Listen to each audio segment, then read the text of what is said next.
They told us that Lucifer fell, that he was cast out for pride. But what if that was never the truth?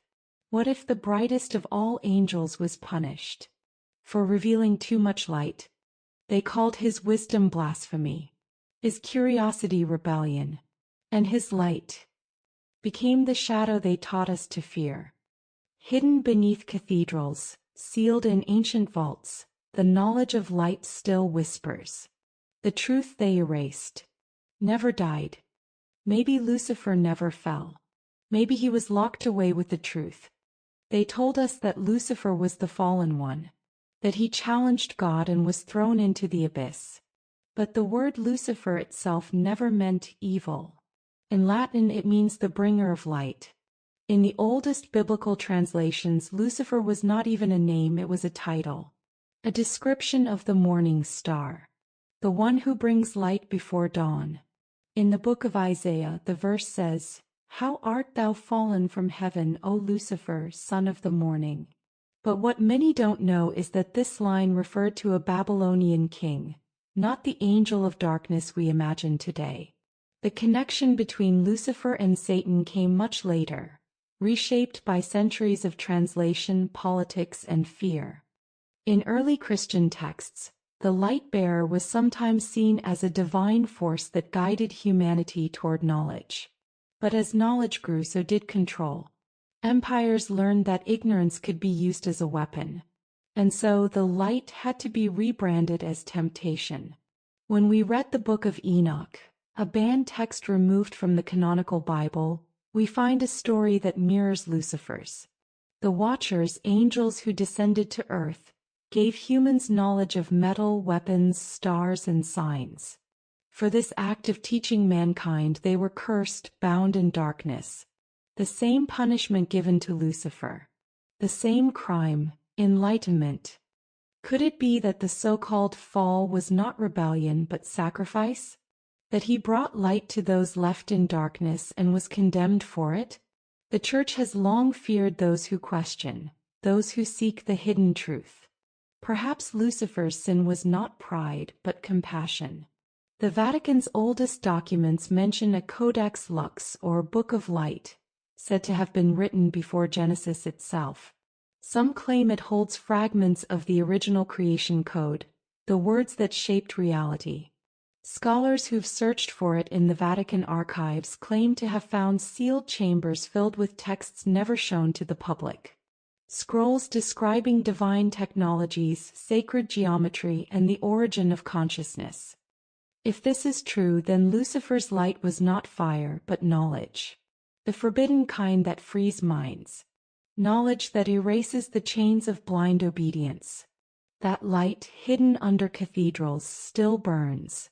And maybe that is why they called him evil. Because he gave humanity the spark they were never meant to have. What if the fall of Lucifer was not the end, but the beginning of our awakening? They say that before the fall, there was a library that no human eye had ever seen. A hall made of crystal and light, suspended between the dimensions of creation. It was said to contain the tablets of light, divine archives that recorded the structure of existence itself. Every vibration, every soul, every law of matter. This was the hidden library of heaven. And among its keepers was the morning star. Lucifer's name in the oldest tongues meant illumination, LUCIFER'S, the one who carries the flame. He was not merely an angel. He was a guardian of divine intelligence. His task was to maintain the harmony between the Creator's knowledge and the universe's balance. But something changed. In the Book of Enoch, the angels known as the Watchers were described as luminous beings who descended upon Mount Hermon. They brought with them knowledge of the stars, of the earth, of hidden arts. They taught humans the secrets of metal and fire, the patterns of the heavens, the power of names. They revealed to mankind what only the divine was meant to hold. And for that they were condemned. Some ancient mystics believed that the hidden library was sealed after the fall. Its gates locked by 7 sigils, guarded by the seraphim. Others say that fragments of it fell to earth, scattered among temples, buried under sand, hidden within forgotten scrolls. The Gnostic texts speak of eons, divine emanations who shaped reality with knowledge, not with faith. To them, Lucifer was not the enemy but the architect of human consciousness. The one who gave us the ability to question, to see beyond illusion. The one who whispered, "You were not made to serve. You were made to know." In the Dead Sea Scrolls, there are passages that resemble lost verses of Enoch. One of them mentions the 7 fires of heaven, said to be the tools by which creation was written. Another describes an angel of brightness who refused to erase what he had seen. Scholars have long debated these lines, but the pattern is always the same: light, knowledge, rebellion, punishment. Could it be that the fall of Lucifer and the exile of the Watchers were the same story told through different lenses? Both punished for sharing light. Both branded as traitors for opening eyes that were meant to remain closed. Some occult traditions claim that echoes of the hidden library still exist, not in a physical form, but in the collective memory of the human mind. Every dream of creation, every vision of higher truth, they say, is a fragment of that celestial archive trying to return to us. In the writings of the alchemists, knowledge is described as light trapped in matter. Gold was not just metal, it was condensed divinity. To unlock it meant to free the light from the prison of the flesh. The same light Lucifer once carried before it was forbidden. The Church teaches us that curiosity led to sin. But what if curiosity was the divine spark itself? What if Lucifer's true act was not disobedience, but a gift to awaken humanity's hunger for understanding? Perhaps that is why the hidden library of heaven was never destroyed.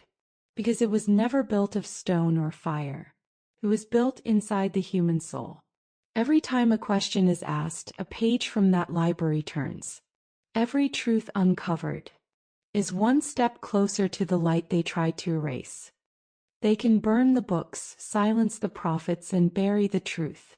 But they cannot unwrite the light. Every empire has its secrets. But some secrets burn brighter than fire. When knowledge became dangerous, it wasn't destroyed. It was hidden. Locked away in temples, buried under salt, sealed behind the walls of sanctuaries. The ancients knew that light could both create and destroy, so they hid it from the unworthy. And those who tried to preserve it became ghosts in history, remembered not as teachers but as heretics. Among the oldest of these forbidden writings is the Book of Thoth, said to have been written by the Egyptian god of wisdom himself. Legend says that whoever read its pages would gain the power to speak to the gods, and to command the forces of life and death. The pharaohs searched for it. Priests died to protect it. And yet, in the scrolls found near Hermopolis, there are symbols that scholars still cannot decode, patterns that look less like language and more like instructions. Another of these sacred writings was the Book of Enoch. Removed from the official Bible, it tells the story of angels who fell from the heavens to share forbidden wisdom with mankind: astronomy, medicine, alchemy, the forging of metals, and the use of words to summon power. For revealing the secrets of heaven, they were imprisoned beneath the earth. But their teachings survived, passed down in fragments through scrolls and whispers. When the Dead Sea Scrolls were discovered in 1947, many believed they would confirm the missing truths of early scripture. But several texts were never released to the public. Researchers spoke of fragments describing the sons of light, celestial beings who defied the divine order to enlighten mankind. Some even mentioned an artifact of pure illumination, the flame of God's knowledge. If the Church had allowed those verses to spread, it would have shattered centuries of doctrine. So they were locked away in the deepest vaults beneath the Vatican library. There are whispers among Vatican archivists about certain restricted codices, books wrapped in lead and sealed in wax. One of them, Codex Lux, is said to describe the mechanics of divine light. Another, Liber Anime, supposedly explains the creation of consciousness itself, written in a script that resembles both Hebrew and energy waveforms. No one outside the order has ever seen these texts, but their existence has been referenced in letters dating back to the 15th century. The Library of Alexandria, often described as the greatest treasure of human history, was said to contain copies of these same forbidden works. Yet it didn't simply burn once, as history claims. It was raided in phases, first by Roman soldiers, then by Christian crusaders, and finally by the Caliphate. Each group claimed to have purified the knowledge of pagans. But what if they didn't destroy it? What if they took it? In 1945, near the Egyptian town of Nag Hammadi, a sealed jar was found buried beneath the sand. Inside, 13 leather-bound codices containing Gospels no one had seen before. The Gospel of Thomas, the Gospel of Truth, the Apocryphon of John. They all spoke of one thing: divine light hidden within every human. That salvation was not given by priests, but awakened through knowledge. This message was too dangerous for the ruling powers of the time. So again the books were buried, the readers silenced, the libraries burned. But fire cannot kill light. Throughout history, fragments of the Books of Light reappeared under different names. The Emerald Tablet of Hermes Trismegistus, the Clavicula Solomonis of medieval alchemy, the Corpus Hermeticum translated by the early Renaissance scholars under church supervision. Every one of them claimed to hold keys to the same mystery, that light is consciousness, and that matter is only condensed spirit. But with each translation, each interpretation, the truth faded. What began as a divine revelation became a system of control. The church turned symbols into sins. Knowledge became heresy. And the light-bringers became demons. Still, even today, fragments of that forbidden light persist. Scholars who have studied these lost manuscripts describe a recurring pattern: a diagram of concentric circles, 7 rays, and a single word written in every version: Lux Dei, the light of God. A code of creation. Could it be that this code, this ancient language of light, was what Lucifer himself guarded before the fall? Maybe that's why they silenced it. Maybe the truth was never about worship. Maybe it was about remembering who we are. Light was never their enemy. It was their fear. Beneath the heart of Rome, below the marble halls of the Vatican, lies one of the most impenetrable archives on earth. Hidden behind bronze doors and layers of security, in rooms that few eyes have ever seen, rests the collective memory of humanity: millions of manuscripts, letters, papal decrees, maps, codices, and forbidden texts gathered over 2,000 years. They call it the Archivum Secretum Apostolicum Vaticanum, the Vatican Secret Archives. The name itself sounds innocent, but its Latin translation is deceptive. Secretum doesn't mean private. It means set apart, hidden, protected, forbidden. Some estimate that the archives stretch over 85 kilometers of shelving, an underground labyrinth of corridors filled with the voices of history. Only a handful of people are allowed inside. Even cardinals must request special permission, and only a few scholars are granted access to single documents at a time. They are watched, escorted, never left alone. But the question remains, what is the Vatican really protecting? The official narrative says that the archives contain papal correspondence, state documents, and administrative records. But multiple historians, former insiders, and even priests who broke silence claim otherwise. They speak of forbidden manuscripts, texts that could change everything we think we know about religion, humanity, and light itself. One of these is said to be the Codex Lux, the Book of Light. According to whispers dating back to the 15th century, the Codex describes an ancient pre-biblical civilization that communicated through symbols of light, not words. Some even say it contains the mathematical structure of creation, a code that could reveal how divine consciousness shapes matter. A Jesuit scholar named Father Ernetti reportedly attempted to reconstruct part of this code in the 1950s. He claimed it could manipulate time and perception, a technology known today as the chronovisor. Shortly after his statements gained attention, he disappeared. His writings were seized, and the Church declared the device a hoax. Yet no one ever found his original notes. There are rumors that among the sealed documents lies correspondence between the Vatican and Nazi Germany about an expedition to Antarctica, looking for the entrance to the hollow earth. Another folder supposedly contains evidence that early contact with non-human intelligences was recorded as angelic visitations. These accounts were later rebranded as biblical miracles, because humanity wasn't ready for the truth. Some insiders mention a chamber known as the Hall of Mirrors, where illuminated manuscripts depict the celestial hierarchy in geometrical patterns. The angels are not drawn with wings, but with radiant lines like energy fields or beings of plasma. Each is identified not by name but by frequency. This ties eerily to the concept of angelic language or Enochian, introduced by Dr. John Dee and Edward Kelly in the 16th century.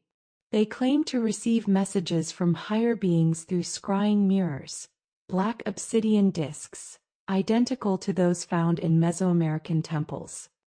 According to their notes, these beings spoke in pulses of light translated into phonetic sounds. The same symbols are rumored to appear in the Vatican's hidden manuscripts. It's said that when Pope Pius XII authorized limited cataloging of the archives in the 1940s, one section was marked off limits, sealed by papal decree. The reason given: periculum anime, danger to the soul. Only the custodes lucus, the keepers of the light, were allowed entry. Their identities remain unknown to this day. There are even accounts of rituals held deep beneath St. Peter's Basilica, where fragments of celestial manuscripts are read aloud by candlelight, once every 50 years, to keep the balance between heaven and earth. Some of the most controversial claims come from a former Swiss guard who served in the Vatican between 1990 and 1998. He described a sublevel called the luminous chamber, where a golden sphere floats in the air, emitting pulsating light. The guards were ordered never to look directly at it. He said it felt alive. If true, it means that within the Vatican vaults lies not just written knowledge, but perhaps relics of divine or extraterrestrial origin, artifacts that could bridge the physical and spiritual realms. Even the Church Fathers have hinted at something deeper. In 1907, Pope Pius X wrote, "There is a light that must remain unseen, for in its truth faith would cease to exist." These words have been interpreted by some theologians as a veiled reference to the knowledge locked away underground. The deeper you go, the stranger the rumors become. Some say the Vatican guards ancient DNA, the genetic remains of the Nephilim, the offspring of angels and humans mentioned in Genesis. Others believe the archives contain blueprints of advanced technologies gifted to mankind long before the rise of Egypt or Sumer. And yet, amid all these theories, one thing remains consistent. The Church built its empire not only on faith but on control. And the greatest form of control is not over bodies but over knowledge. If the light symbolizes truth, then the Vatican became the gatekeeper of that light, deciding who may see and who must remain blind. Perhaps the devil they warned us about was never a creature of darkness. Perhaps he was simply the one who tried to bring us light. They say that fire and light are the same, but they are not. Light reveals, fire consumes. For centuries, humanity has confused the two, mistaking illumination for destruction. But what if that confusion was never an accident? What if it was designed? In ancient texts, Lucifer's light was described not as fire, but as claritas, divine radiance, the kind that brings awareness. But when that awareness challenged authority, it was rebranded as the flame of hell. The message was rewritten. those who seek truth will burn. The line between the sacred and the profane blurred. The same light that once symbolized understanding became a warning, a weapon against curiosity. Across cultures, this duality repeats. In Zoroastrianism, fire was a symbol of purity and divine wisdom. In Egypt, the sun god Ra was both creator and destroyer. His light could give life or turn sand to glass. And in Christianity, the light of heaven and the fire of hell became reflections of the same origin, divided only by interpretation. The deeper we look, the clearer it becomes.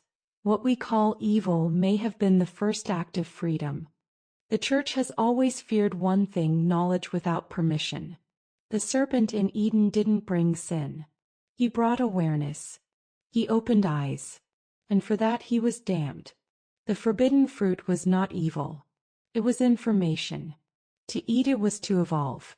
When you connect these stories, Lucifer's fall, Prometheus stealing fire from the gods, the Watchers teaching humanity the secrets of heaven, you realize it's all the same tale told in different tongues.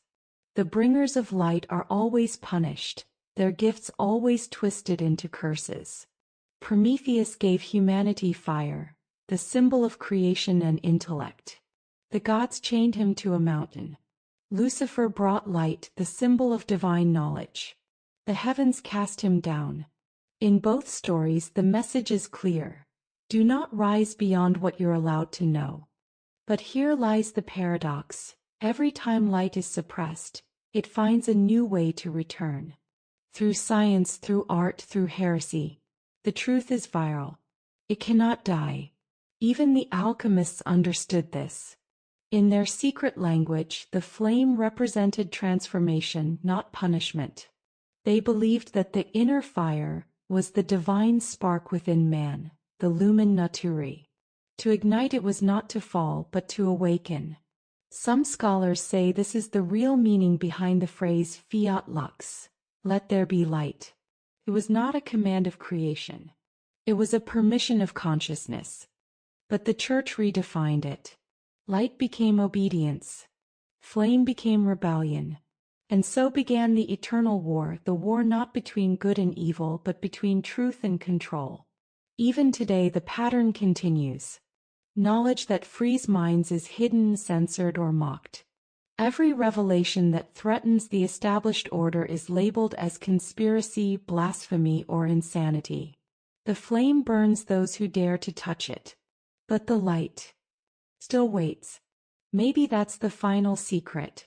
Maybe Lucifer was never destroyed. Maybe the light he carried still lives, not in heaven, not in hell, but within us.